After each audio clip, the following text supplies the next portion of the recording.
നമസ്കാരം, ചർച്ച് അപ്ഡേറ്റ്സിലേക്ക് സ്വാഗതം. മിഡിൽ ഈസ്റ്റിൽ തുടരുന്ന അതിക്രൂരമായ യുദ്ധങ്ങളിലും സംഘർഷങ്ങളിലും ശക്തമായ ഭാഷയിൽ അപലപിച്ച് ലിയോ 14 പാപ്പ.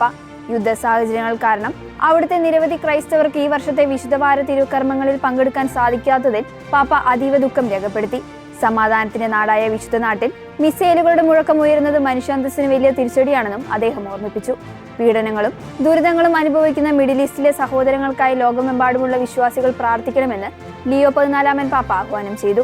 രാഷ്ട്രീയ താൽപര്യങ്ങൾ മാറ്റിവെച്ച് സമാധാനത്തിന്റെ പാത സ്വീകരിക്കാൻ ബന്ധപ്പെട്ട എല്ലാ വിഭാഗങ്ങളോടും വത്തിക്കാനിൽ നടന്ന പ്രസംഗത്തിൽ പാപ്പ ആവശ്യപ്പെട്ടു. ജീസസ് യൂത്ത് പ്രസ്ഥാനത്തിന്റെ 40ാം വാർഷികവും വത്തിക്കാന്റെ പൊന്തിഫിക്കൽ അംഗീകാരത്തിന്റെ 10ാം വാർഷികവും ആഘോഷിക്കുന്നതിന്റെ ഭാഗമായി 2026 റോമിൽ വെച്ച് അന്താരാഷ്ട്ര സമ്മേളനം നടക്കും.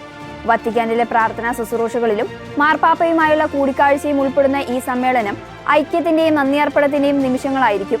ഭൂമിയുടെ അതിർത്തികൾ വരെ പോകുവിൻ എന്ന പ്രമേയത്തിലൂന്നിയ ഈ ആഗോള സംഗമം ലോകമെമ്പാടുമുള്ള ജീസസ് യൂത്ത് കുടുംബാംഗങ്ങൾക്കിടയിൽ മിഷണറി ചൈതന്യം പുതുക്കുന്നതിനുള്ള ഒരു വലിയ അവസരമാണ്. 2033 മഹാജൂബിലിക്കും 2035 സുവർണ ജൂബിലിക്കും മുന്നോടിയായി പുതിയ വിശ്വാസത്തിന്റെയും ധൈര്യത്തിന്റെയും മുന്നേറുവാൻ ഈ അന്താരാഷ്ട്ര സമ്മേളനം ജീസസ് യൂത്ത് പ്രസ്ഥാനത്തെ സജീവമാക്കും. ലെബനനിൽ തുടരുന്ന അതിരൂക്ഷമായ യുദ്ധം കാരണം 10 ലക്ഷത്തിലധികം ആളുകൾക്ക് സ്വന്തം വീടുകൾ ഉപേക്ഷിച്ച് പലായനം ചെയ്യേണ്ടി വന്നതായി ബിഷപ്പ് ജൂലിയസ് പെട്രോസ് വെളിപ്പെടുത്തി. രാജ്യത്തെ ജനസംഖ്യയുടെ വലിയൊരു ഭാഗം ഇന്ന് അഭയാർത്ഥികളായി മാറിയിരിക്കുകയാണെന്നും ഇത് അതീവ ഗുരുതരമായ മാനുഷിക പ്രതിസന്ധിയാണ് സൃഷ്ടിക്കുന്നതെന്നും അദ്ദേഹം ഓർമ്മിപ്പിച്ചു.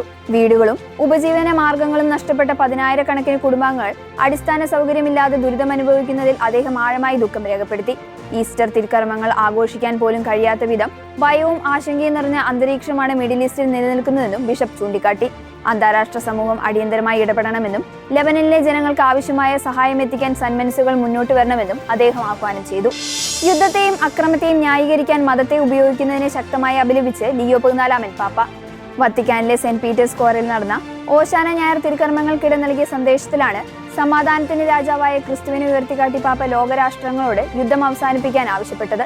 ചുറ്റും യുദ്ധം തുടരുമ്പോഴും യേശു സമാധാനത്തിന്റെ ദൂതനായാണ് കടന്നു വന്നതെന്ന് പാപ്പ ഓർമ്മിപ്പിച്ചു. അക്രമം ഒന്നിനും പരിഹാരമല്ല എന്നും യേശു കാണിച്ചു തന്ന വിനയത്തിന്റെയും സമാധാനത്തിന്റെയും പാതയാണ് ലോകത്തിന് ആവശ്യമെന്നും പാപ്പ കൂട്ടിച്ചേർത്തു. വത്തിക്കാനിലെ ഓശാന ഞായർ തിരുക്കർമ്മങ്ങളിൽ ആയിരക്കണക്കിന് വിശ്വാസികളാണ് പങ്കെടുത്തത്. ഇതോടെ ചർച്ച് അപ്ഡേറ്റ്സ് പൂർണ്ണമാകുന്നു. നന്ദി.